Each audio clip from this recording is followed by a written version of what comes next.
Hello hello.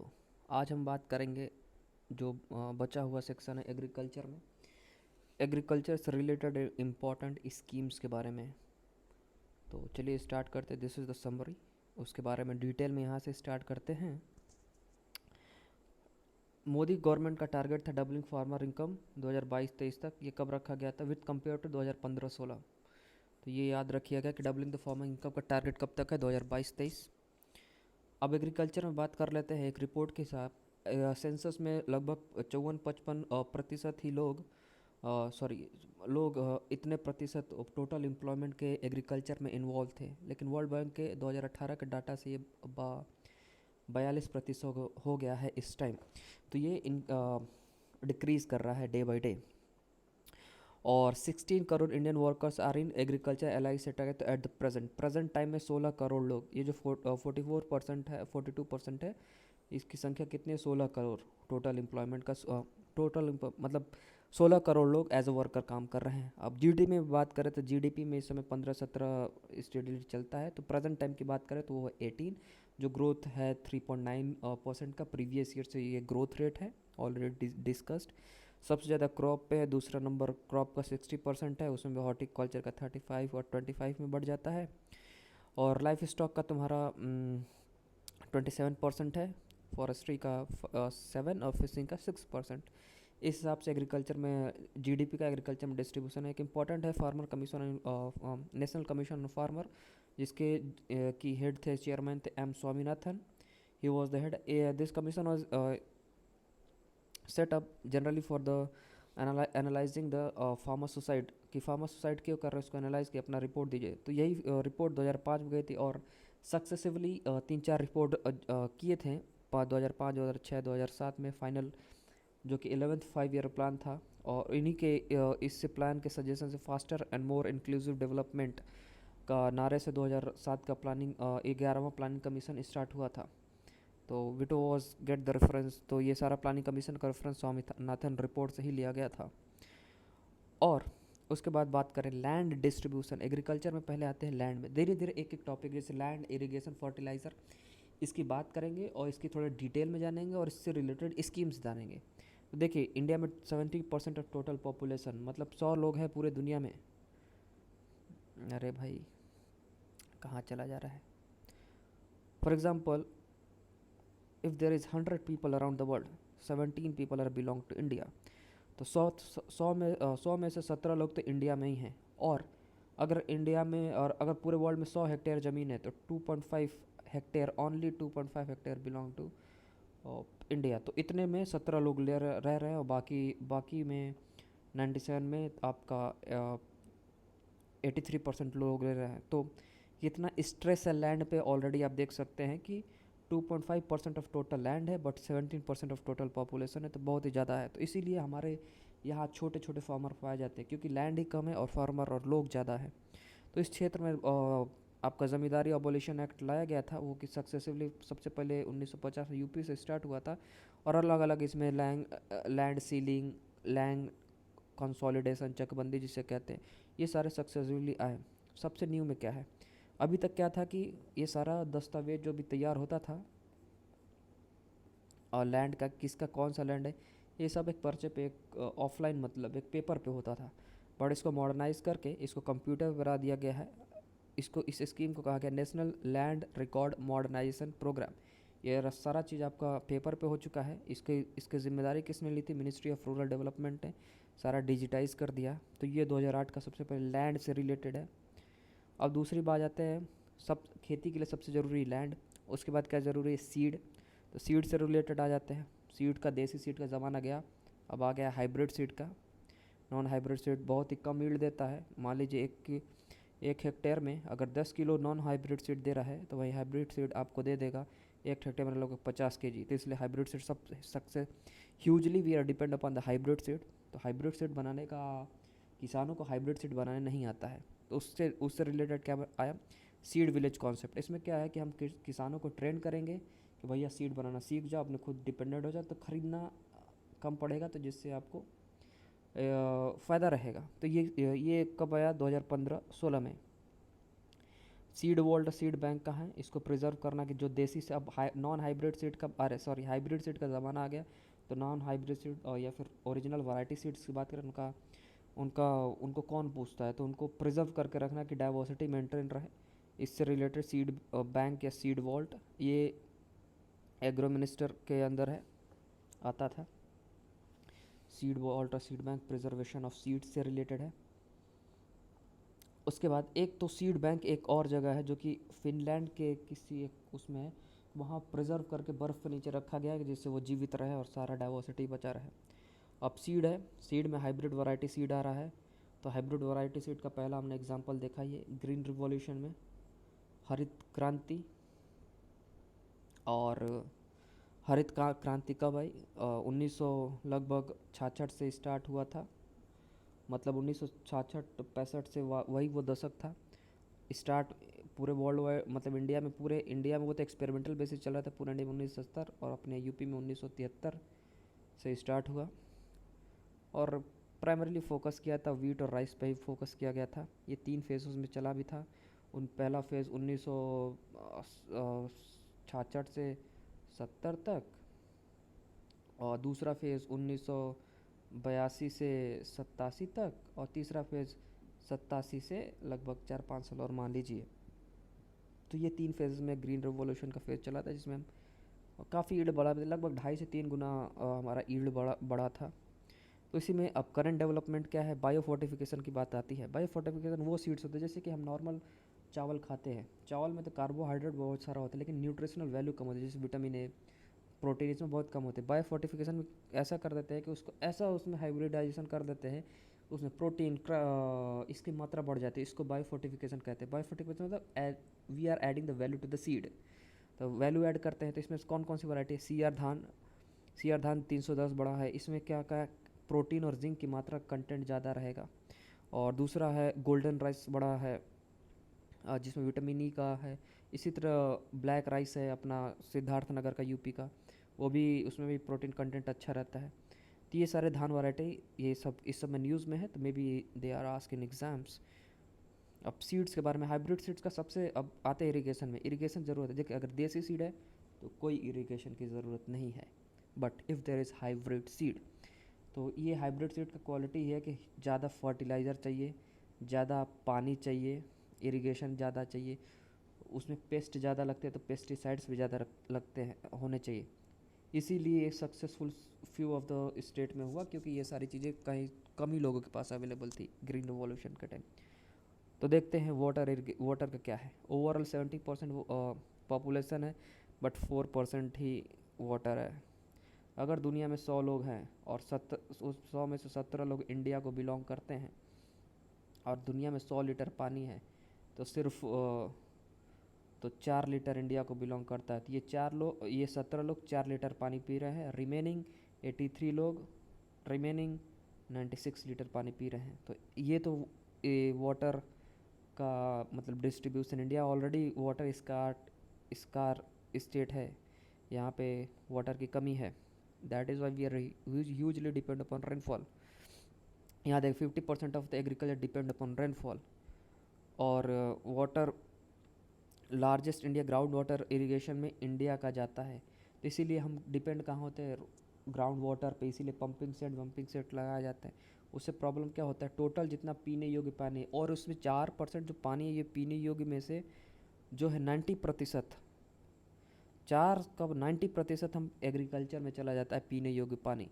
तो देख सकते हैं, और अपने 5% से 6% इंडस्ट्री के लिए चला जाता है, और जो घरों में यूज़ होता है सिर्फ 2 से 3% होता है। तो घरों में तो बहुत ही कम पानी यूज वेस्ट होता है, सबसे ज़्यादा एग्रीकल्चर में प्योर वाटर का वेस्टेज है। और कैसे, और इसीलिए हमको इरिगेशन तकनीक भी ज़रूरी है बदलना। कि हमारे यहाँ देखिए, एक केजी राइस होने में 3 से 5 हज़ार लीटर का खपत हो जाता है, वहीं चाइना में 350 लीटर में काम बन जाता है। तो इसीलिए स्प्रिंकल इरिगेशन और ड्रॉप इरिगेशन का बहुत ही ज़्यादा इंडिया में ज़रूरत है। इससे रिलेटेड, इसी को बढ़ाने के लिए स्कीम्स भी आई हैं। अब वाटर से रिलेटेड देखते हैं, तो ये सब सारी चीज़ें वाटर से रिलेटेड है। तो यहीं पे आ जाता है जल शक्ति मिनिस्ट्री का। जल शक्ति मिनिस्ट्री 1909 में बनी। उससे पहले कुछ और नाम था। उससे पहले ministry of water resource and river development and Ganga rejuvenation एक मिनिस्ट्री थी। दूसरी मिनिस्ट्री थी ministry of drinking water and sanitation. इन दोनों को मर्ज करके मिनिस्ट्री ऑफ जल शक्ति बना दिया गया 2019 में। अब देखते इस मिनिस्ट्री के अंदर क्या क्या आता है। National rural drinking water mission, ये कब आया था? 2009 में। यूनियन और सेंट्रली स्पॉन्सर्ड स्कीम्स है और यूनियन और स्टेट में 50-50 का डिस्ट्रीब्यूशन है। अब इसी को national rural drinking water mission को ही हम बाद में नाम दे देते हैं 2000 2019 में इसको सबमर्ज करके जल जीवन मिशन में सबमर्ज कर देते हैं। तो बस याद रखिएगा कि ये ड्रिंकिंग वाटर डिपार्टमेंट मतलब मिनिस्ट्री ऑफ जल शक्ति इसको संभालती है। 2009 में ये स्कीम आया और national rural drinking water programme और सेंट्रल स्पॉन्सर्ड स्कीम है, मतलब 50-50 रुपये सेंटर 50 रुपये स्टेट, ये है। दूसरा है मिनिस्ट्री ऑफ कृषि सिंचाई योजना। अब कृषि की सिंचाई की बात करते हैं तो इसमें 3-4 सब स्कीम्स, ये एक अम्ब्रेला स्कीम है, इसके 3-4 सब स्कीम्स हैं। इसको कौन देखता है? Agriculture ministry. 2015 में ये स्कीम आई है और कोर स्कीम है, मतलब कि 60-40 का रेशियो जाएगा इसमें, 60% सेंटर 40% स्टेट। अब इस स्कीम का सब पार्ट देखते हैं। एक्सेलरेटेड इरीगेटिव बेनिफिट प्रोग्राम AIBP, तो जो ऑलरेडी जो इरिगेशन प्रोग्राम चल रहा है एक्सेलरेट उसको करना है, सिर्फ इसका ये है। वाटर से डेवलपमेंट प्रोग्राम, अब जिन क्षेत्रों में वाटर की कुछ ज़्यादा ही कमी है, फॉर एग्जांपल महाराष्ट्र के, MP के कुछ क्षेत्र, कर्नाटक के कुछ क्षेत्र, यहाँ पानी कुछ ज़्यादा ही कमी है, वहाँ क्या कहते हैं मॉनसून का भी जो है बेनिफिट नहीं मिल पाता है। तो इन सब जगहों पे वो पुराने जो वाटर सिस्टम होते थे जिससे वो वाटर प्रिजर्व करके रखते थे, वो सारे सिस्टम को हमें और बढ़ाने और की ज़रूरत है। अब देख लेते हैं ट्रेडिशनल वाटर सिस्टम कौन कौन से हैं। और जैसे गुजरात में जल मंदिर इसको कहते हैं। खत्री कुल हाँ क्या कहते हैं हिमाचल प्रदेश में, जबो नागालैंड में, एरी ओरानिस तमिलनाडु में, डोंग्स आसाम में, कटास एंड बंधास इसको उड़ीसा और MP में कहते हैं। ये सब ट्रेडिशनल वाटर मतलब हार्वेस्टिंग सिस्टम है, इसको वाटर प्रिजर्व करके रखते हैं, इसको बढ़ावा देने का है। ये पार्ट है वाटर से डेवलपमेंट मिनिस्ट्री और प्रधानमंत्री कृषि सिंचाई योजना का एक पार्ट है। उसके बाद हर खेत को पानी, मतलब इरिगेशन का जो कैनल वाला होता है सिस्टम, हर खेत को पानी जाना चाहिए, मतलब कैनल वैनल हर जगह बन जाने चाहिए, हर कोने के कोने में खेत में। पर ड्रॉप मोर क्रॉप, ये इसका है कि improve water use efficiency through micro irrigation. पर ड्रॉप मोर क्रॉप, मतलब कि सारे क्रॉप्स को प्रचुर मात्रा में पानी मिलनी चाहिए। इसमें क्या है? Forty irrigation. फर्टी इरिगेशन कौन सा कॉन्सेप्ट है? पानी के साथ उसमें फर्टिलाइज़र भी मिला दीजिए तो उसको फर्टी इरिगेशन कहते हैं। सिंपल सा कॉन्सेप्ट है, फर्टिलाइज़र अलग से डालने की ज़रूरत नहीं। मल्चिंग, मल्चिंग क्या है? एक मान लीजिए ये पौधा है और इस पौधे का ये सतह है। अब अगर प्लेन सतह होता तो पानी तुरंत बह जाता। अगर इस पर कुछ और बिछा दे, ऐसे ऐसे मान ली स्ट्रॉ हो गया, खरपतवार हो गया, ऐसे ऐसे बिछा दें तो पानी अब तेज़ी से नहीं बहेगा, धीरे धीरे बहेगा।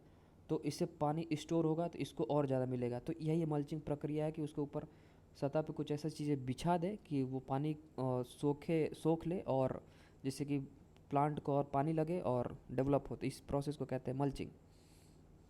और माइक्रो इरिगेशन टेक्निक्स तो है ही, जैसे यही हर खेत को पानी में, और पर ड्रॉप तो इसमें आ जाता है स्प्रिंकल इरिगेशन, वो फुहारा वाला, और ड्रॉप वाला कि एक एक पानी जाएगा पर ड्रॉप ड्रॉप चुएगा तो हर उसको जड़ में जाएगा तो पानी मिलेगा। तो ये टोटल हुआ प्रधानमंत्री कृषि सिंचाई योजना के बारे में।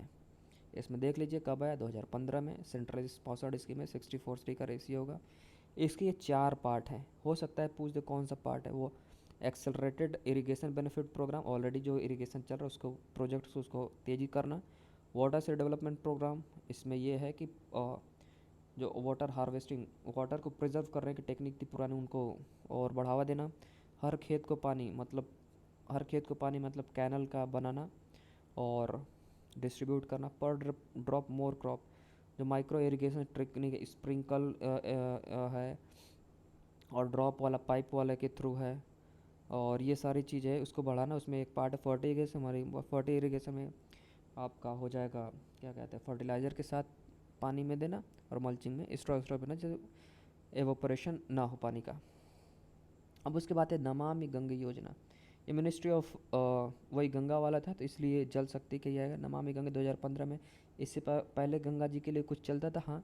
2009 में गंगा नेशनल रिवर डिक्लेयर कर गई थी बाई नेशनल एंड, और उसी time national Ganga river basin authority का सेटअप हुआ था।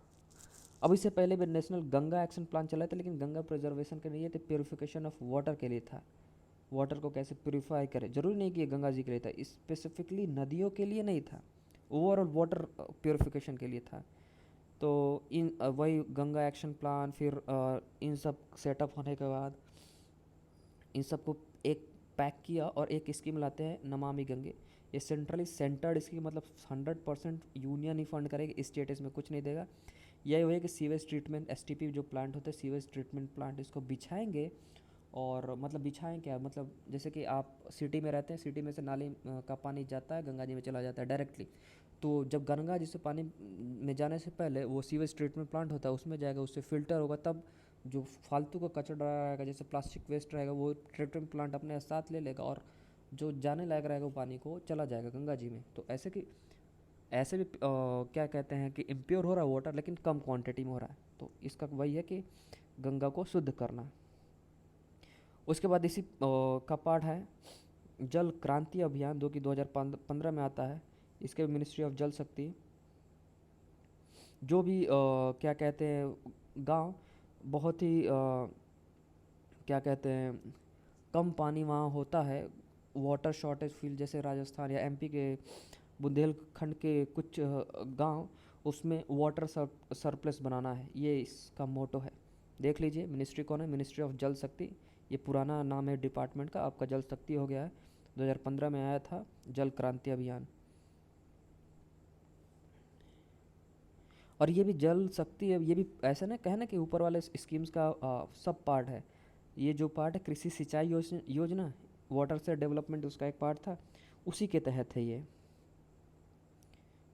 और जल क्रांति अभियान, और उसके बाद जल शक्ति अभियान है, इसके भी वो भी ये सब उतना नहीं इम्पोर्टेंट है, ये भी सब पार्ट है। उसके बाद सबसे इम्पोर्टेंट आता है जल जीवन मिशन रूरल, जो कि अगस्त 2019 में आता है। जल शक्ति मिनिस्ट्री इसकी क्या कहते हैं, करता धरता है। हर घर जल, मतलब पाइप वाटर हर घर को मिलना चाहिए। ज़रूरी नहीं कि अर्बन एरिया, रूरल एरिया में भी। कब तक, 2024 तक, टारगेट याद रखिएगा, 2024 तक पाइप वाटर हर घर जल है इसका स्लोगन, ऑब्जेक्टिव। और जल शक्ति मिनिस्ट्री है, 2019 में स्कीम लॉन्च हुई थी, जल जीवन मिशन। इसमें क्या फोकस क्या करेंगे, focus on rain water harvesting, पानी जो गिर रहा है बादल से उसको प्रिजर्व करने का। Ground water recharge, ground water जो लेवल डाउन चला जा रहा है उसको ऊपर उठाने की कोशिश।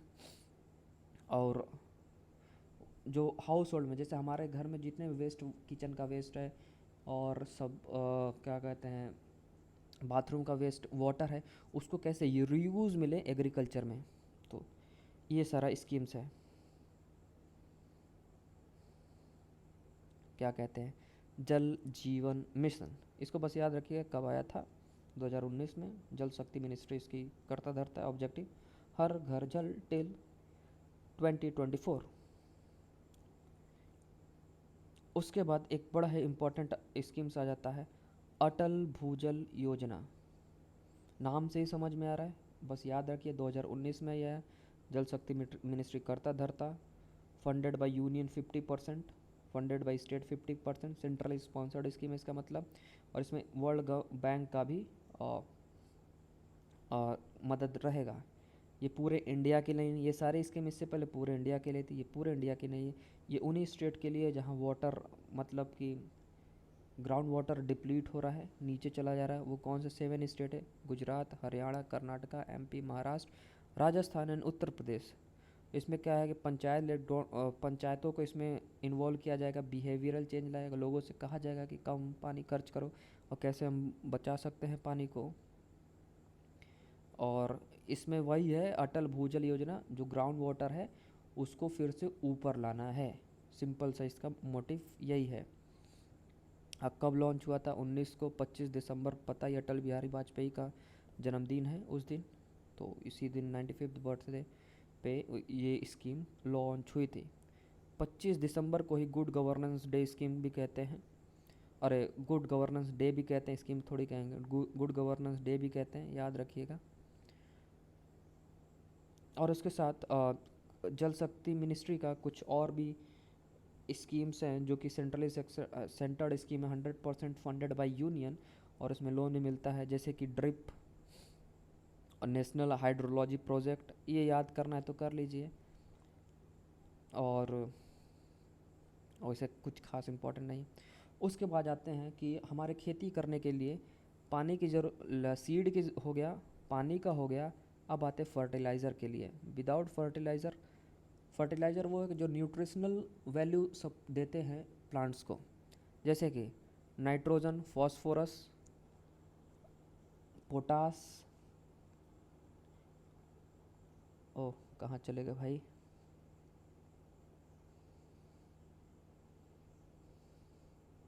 ये सब वेरी इसेंशियल न्यूट्रिएंट्स है for the growth of the plant.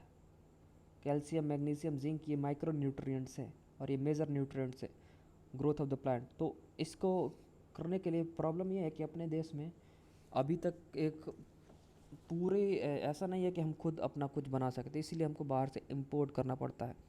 देखिए नाइट्रोजन और या जो यूरिया होता है किस प्रोसेस बनता है? हैबर प्रोसेस से अमोनिया बनता है, उसी को यूरिया में कन्वर्ट कर देते हैं। तो ये याद रखें। नाइट्रोजन, फॉस्फोरस हम 80 to 85% इम्पोर्ट पर डिपेंड करते हैं, और पोटास हम इम्पोर्ट ही करते हैं, हमारे खुद बनाने की कोई तकनीक नहीं है।